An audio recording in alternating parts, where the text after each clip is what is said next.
नमस्कार मुलांनो, आज आपण इयत्ता चौथीच्या मराठीच्या पुस्तकातील कविता 25 संगणक शिकणार आहोत.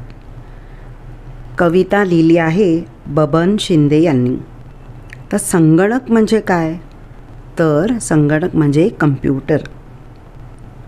आता संगणक याच्यामध्ये थोडीशी आपण संगणकची ओळख करून घेऊया. प्रथम हे संगणकचा हा जो बॉक्स दिसतोय तुम्हाला, याला म्हणतात CPU. त्याच्यानंतर हे जे चित्र आहे ह्याच्यात बटणं आहेत, म्हणजे चित्र लहान मोठं करायचं असेल किंवा तुम्हाला अक्षर टाईप करायचे तर याला म्हणतात कीबोर्ड.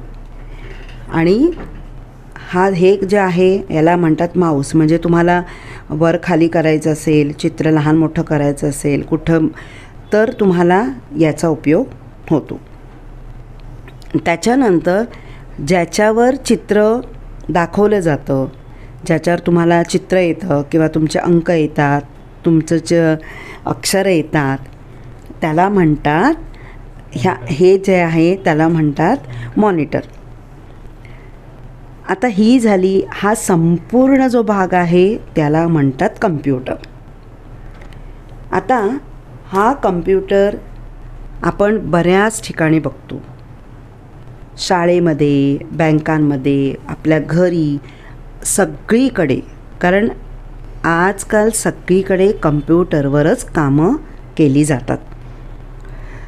कम्प्युटरचं छोटं रूप म्हणजे मोबाईल. आता मोबाईलमध्ये कम्प्युटरसारखंच असतं, पण कम्प्युटरमध्ये एवढ्या सगळ्या वस्तू असतात. पण मोबाईलमधून आपण छोट्याशा रूपात सगळ्या गोष्टी आपण बघू शकतो, टाईप करू शकतो, एकमेकांना मेसेजेस करू शकतो. तर हा आपला मोबाईल जो आहे आपण खिशात घेऊन फिरू शकतो. परंतु जर आपल्याला एखादी गोष्ट मोठ्या स्वरूपात हवी असेल तर आपल्याला कम्प्युटरसारखा दुसरा पर्याय नाही. आता हे झालं कम्प्युटरचं. अजून एक वस्तू आहे की जी आपण ऑफिसला जाताना घेऊ शकतो किंवा ट्रेनमध्ये बसलो, बसमध्ये बसलो तरीही आपण त्याच्यावर काम करू शकतो. ते आहे लॅपटॉप. कम्प्युटरचाच भाग आहे, फक्त कम्प्युटरला 3 पार्ट्स असतात, पण लॅपटॉपमध्ये सगळं एकच आहे. संपूर्ण कम्प्युटर त्या लॅपटॉपमध्ये बसलेला असतो. त्याच्यामुळे त्याच्यासाठी वेगळा तुम्हाला कीबोर्ड किंवा तुमचं माऊस हे सगळं घ्यायची गरज नसते, बरोबर. आता कम्प्युटरमध्ये काय काय आहे किंवा संगणकमध्ये काय काय आहे, आपण काय बघू शकतो, हे आपण आज कवितामध्ये बघूया. घरीच माझ्या संगणक आणणार, अचूक गणित त्यावर करणार.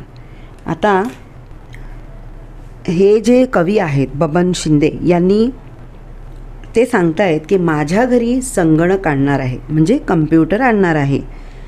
तर त्या कम्प्युटरवर मी काय करणार आहे? अचूक गणित. अचूक म्हणजे प्रॉपर, म्हणजे न चुकता मी त्याच्यावर गणित म्हणजे मॅथ्स सॉल्व करणार आहे. आपण तुम्हाला काही संख्यांची बेरीज हवी असेल किंवा कोणी किती पैसे काउंटिंग करायचं असेल तर आपण त्या कम्प्युटरवर असतो कॅल्क्युलेटर, तर त्याच्यामधून तुम्ही गणित करू शकता. सुबक सुंदर काढणार चित्र, देश विदेशात जोडणार मित्र. आता तुम्ही सुंदर चित्रही काढू शकता. ही पहा, ही मुलगी चित्र काढते, म्हणजे ह्याच्यामध्ये तुम्ही चित्र काढून रंगही भरू शकता. त्याच्यामध्ये ऑप्शन्स असतात, त्या ऑप्शनद्वारे तुम्ही त्या चित्रही काढू शकता आणि त्याच्यामध्ये तुम्ही रंगही भरू शकता. त्याच्यानंतर दिलं आहे देश विदेशात जोडणार मित्र, म्हणजे आपल्या देशात किंवा आपल्या देशाच्या बाहेर इतर देशामध्ये आपण त्या व्यक्तींशी जोडणार मित्र, म्हणजे आपण त्यांच्याशी बोलू पण शकतो, आपण ओळख काढू शकतो. कारण त्याच्यामध्ये फेसबुक, इंटरनेट सगळं असतं. त्यामधून आपल्याला देशविदेशांची माहिती सुद्धा मिळू शकते आणि आपण आपल्या इतर व्यक्तींशी सुद्धा त्यावरून बोलू शकतो. त्याच्यानंतर संगणकाद्वारे आता संवाद साधणार, म्हणजे आपल्या कम्प्युटरद्वारा आपण आपल्या मित्रांशी किंवा आपले नातेवाईक जर बाहेर असतील त्यांच्याशी बोलू शकतो.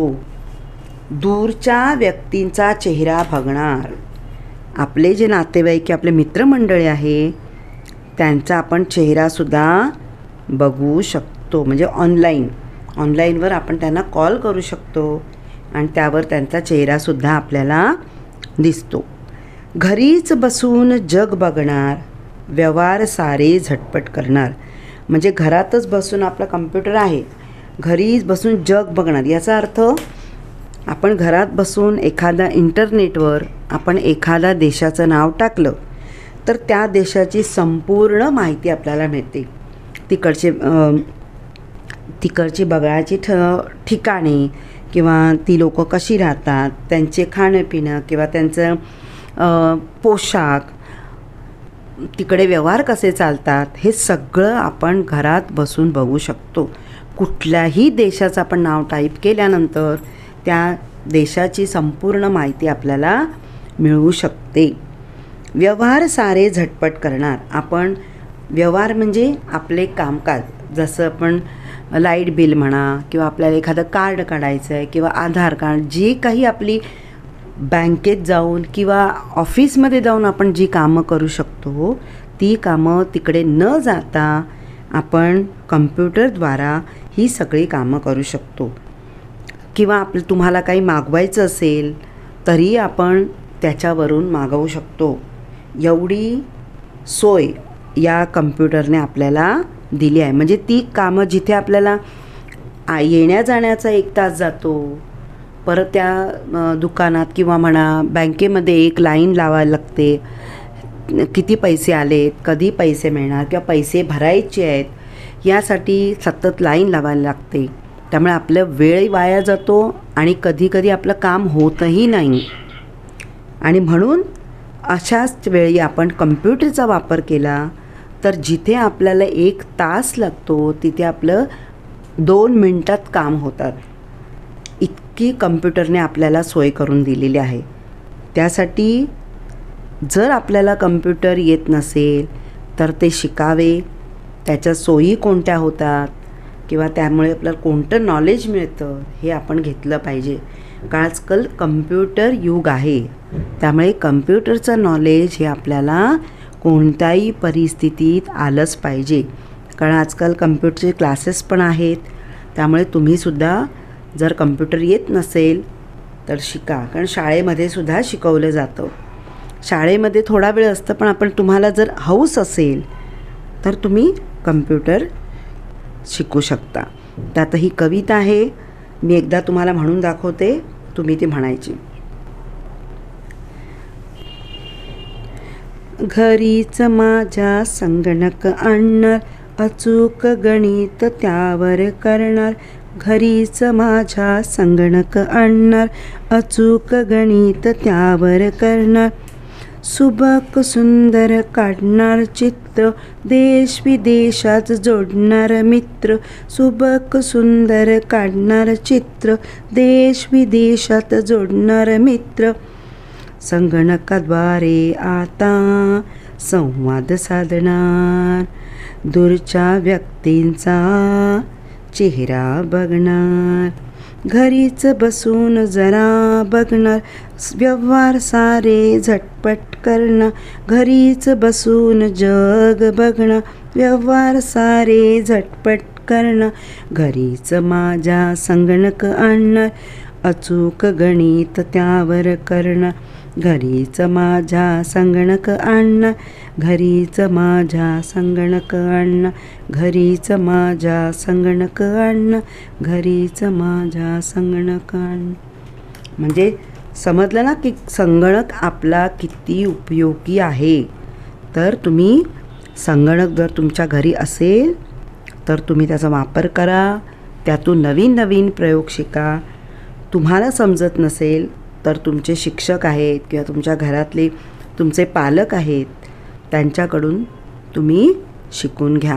कारण संगणकाचं ज्ञान असणं आजकालच्या युगामध्ये अत्यंत महत्त्वाचे आहे. तेव्हा हा व्हिडिओ तुम्हाला आवडला असेल तर तुम्ही आपल्या मित्रमैत्रिणींना शेअर करा, लाईक करा आणि सबस्क्राईब करा. आणि काही कमेंट असतील, काही प्रश्न असतील तर नक्की मला कमेंट करा. थँक्यू.